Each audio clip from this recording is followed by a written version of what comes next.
Allez, salut tout le monde les gens et bienvenue pour ce troisième épisode de projet bio-virtual Pixing. Donc aujourd'hui je vais vous présenter le jeu Starseed Pilgrim.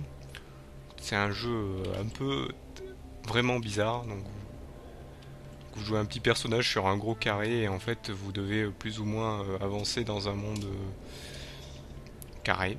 Donc hop, et vous jouez. Par contre ça je joue pas à la manette, je pense qu'on peut le régler à la manette grâce à des logiciels spéciaux comme Joy2K que certains doivent connaître. Donc en fait, vous voyez, vous avez au-dessus de vous des petits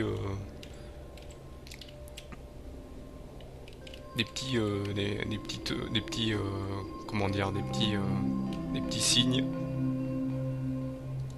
hop, qu'il faut placer en fait avec grâce à la touche espace, pardon. J'ai du mal à parler en ce moment. Et pour sauter, c'est la touche haut, comme certains jeux un peu rébarbatifs. Hop. Vous voyez plus ou moins les signes ont chacun des blocs qui signifient quelque chose.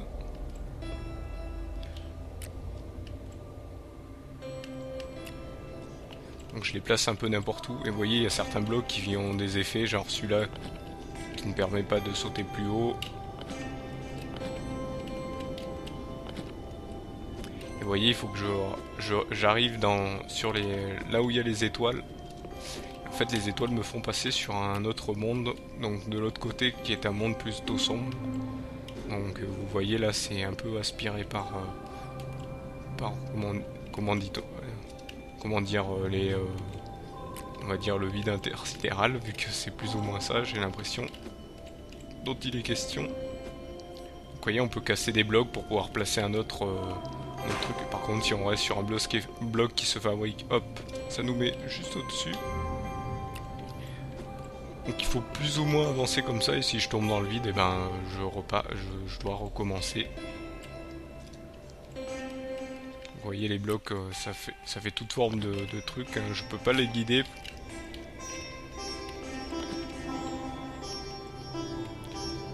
Donc là je vais attendre que le noir m'aspire.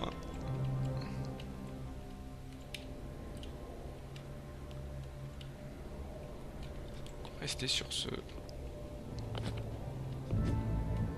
On va rester ici. On va attendre qu'il arrive. Vous voyez, il met du temps quand même. Vous voyez, si on pose des blocs à côté des étoiles, ça fait des zones noires. Je peux vous dire, ce jeu est très très bizarre. Déjà, là, je vous l'ai mis en grand écran alors qu'il est direct en fenêtré. Il est tout petit en fenêtré. Je voulais pas je voulais pas vous mettre un écran sombre tout autour. Donc je l'ai mis en grand. Vous voyez, c'est blanc et en plus, c'est un jeu qui fait plutôt mal aux yeux pour ceux qui ont du mal avec les... Vous voyez, voilà, je récupère là des vies. Je suis passé dans un autre monde qui me fait aller dans une autre zone. Hop. Et là, vous voyez, j'ai raté une clé. Je peux récupérer une clé, mais malheureusement... Pour ouvrir ici, mais malheureusement, pour quitter, il faut que j'attende que la lumière blanche en fondu arrive, et je vais devoir encore recommencer pour essayer de débloquer donc cette clé que vous avez eue en haut. Donc le jeu, en fait, il faut s'étaler le plus possible et récupérer donc ces objets, ces clés pour passer à la suite. Suite que je n'ai jamais fait parce que j'ai jamais réussi à m'étaler. Donc là, en fait, vous arrivez dans la première zone. On fait bas pour revenir ici. Je vais en mettre un ici. Il faut savoir bien où mettre les choses. Là, vous voyez, on peut casser. On peut placer les choses.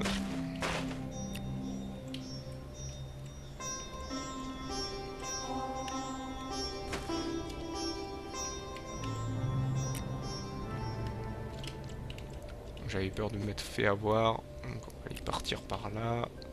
Si je sais que la clé est vers le haut.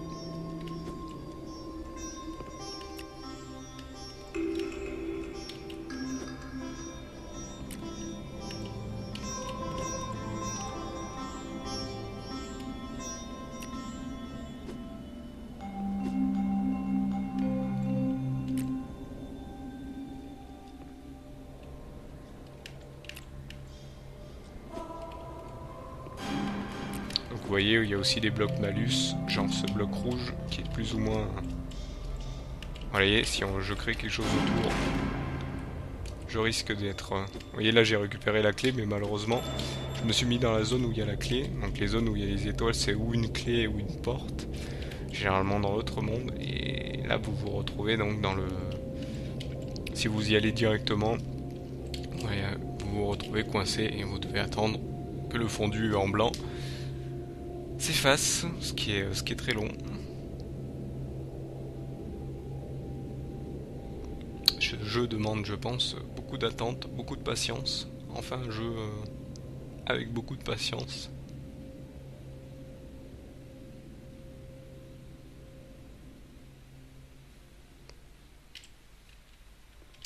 Je vais recommencer encore une fois. Hop, je vais en mettre un ici.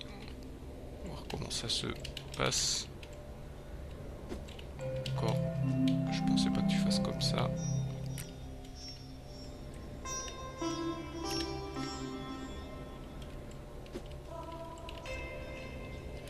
On peut pas trop dire comment les objets vont se placer.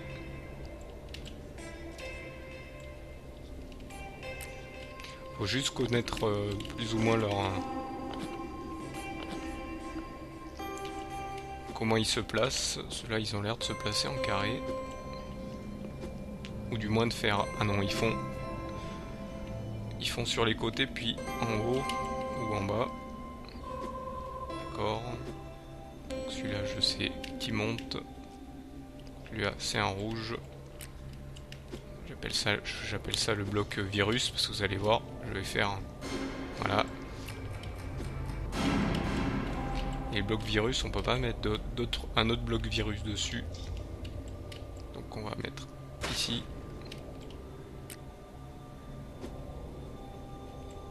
Il a peut-être bugué, j'ai l'impression. Vous voyez, il y a des blocs avec des cœurs, donc c'est des blocs qui nous permettent plus ou moins d'avancer. Vous voyez, encore un bloc virus. Est-ce que là, je vais encore me rater.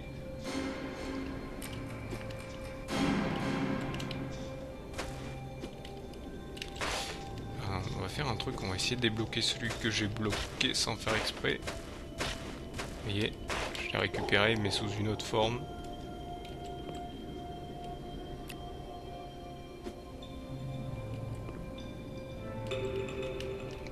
Il m'a bloqué. Là je tombe dans le vide. Malheureusement la porte, je n'ai pas pu la voir. Et je vais encore devoir... Hop, j'avais même pas fait gaffe à ce qui était marqué en dessous. Qu'il fallait que j'appuie sur H pour passer plus vite. Je vous ai fait patienter trop. Je vais essayer pour vous quand même de le réussir. On va en mettre un là, même si je sais qu'il va aller par là.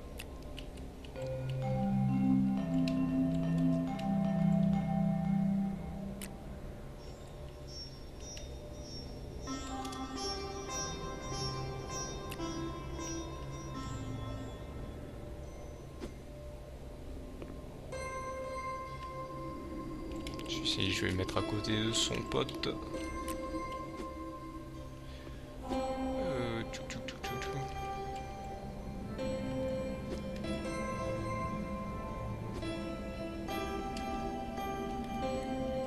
Attendre que ce rouge se forme.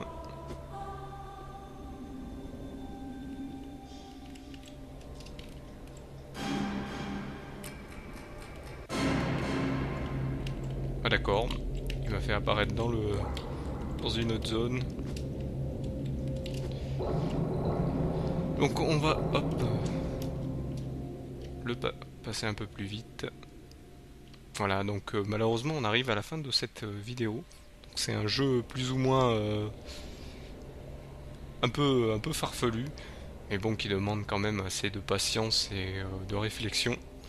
Donc je l'ai pas trop fait parce que vous avez vu que ça demande beaucoup de patience et comme je suis sur plusieurs autres choses en ce moment, j'ai pas eu le temps de trop le faire. Mais je vous remercie quand même de m'avoir suivi et je vous donne rendez-vous pour le prochain épisode. Allez, salut à tous.